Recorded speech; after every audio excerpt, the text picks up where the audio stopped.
Hello friends, welcome to my YouTube channel.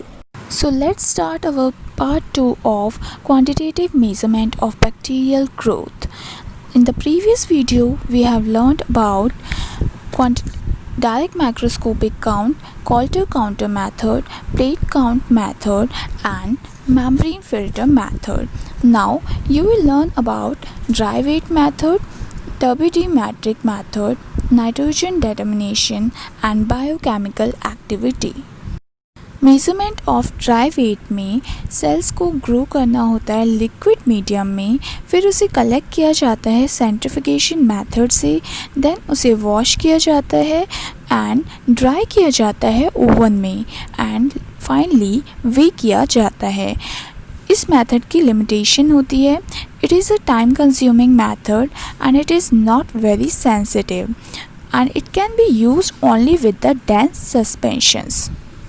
टर्बिडिमेट्रिक method. इस method में जब कंसनट्रेशन ऑफ बैक्टीरिया 10⁻7 सेल्स पर millilitre हो जाती है तब मीडियम जो है वो स्लाइटली क्लाउडी और टर्बिड दिखने लग जाता है. इस मेथड में स्पेक्ट्रोफोटोमीटर का यूज़ किया होता है. जैसे जैसे पॉपुलेशन और टर्बिडिटी इंक्रीज़ होती है उस ज़्यादा ही लाइट स्कैटर्ड होगी और एब्जॉर्बेंस रीडिंग भी बढ़ जाती है. एब्जॉर्बेंस जो होता है डायरेक्टली प्रोपोर्शनल होता है कंसंट्रेशन के. You can see in the diagram when the light from the lamp passes through the tube of bacterial suspension, some of the light get absorbed and some light scattered. The scattered light is detected by the photocell or detector that is further connected to spectrophotometer. In the spectrophotometer we get the absorbance reading. Next method is to determine the nitrogen content or protein. Example है, अगर हम sales लेते हैं, wash करते हैं एक non volume of medium से और उसे एनालाइज किया जाता है, टोटल प्रोटीन और नाइट्रोजन उसमें कितना है, इस मेथड को किया जा सकता है. अगर अमाउंट ऑफ सब्सटेंस हर सेल में कांस्टेंट है तो total quantity of cell constituent directly relate किया जा सकता है टोटल माइक्रोबियल सेल मास से. कुछ अलग डिटर्मिनेशंस भी होते हैं like chlorophyll determination alkyl population के लिए किया जाता है और क्वांटिटी ऑफ एटीपी मेजरमेंट से पता लगता है estimate the amount of living microbial mass. Last one is biochemical activity. इसमें अमाउंट ऑफ एसिड जो प्रोड्यूस होता है under specified condition and during fix period of time वो प्रोपोर्शनल होता है to the magnitude of bacterial population. Now I will summarize the application and manner in which the growth is expressed in these methods.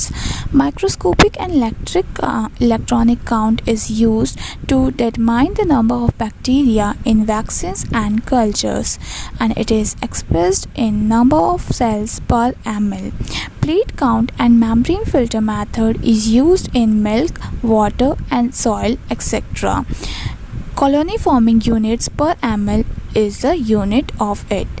टर्बिडिमेट्रिक method में को use किया जाता है microbiological ऐसे करने के लिए and it is expressed in optical density और एब्जॉर्बेंस. नाइट्रोजन डिटर्मिनेशन और ड्राई वेट जो होता है ये यूज़ किया जाता है हैवी कल्चर सस्पेंशंस के लिए जिन्हें यूज़ किया जाता है फर्दर रिसर्च के लिए.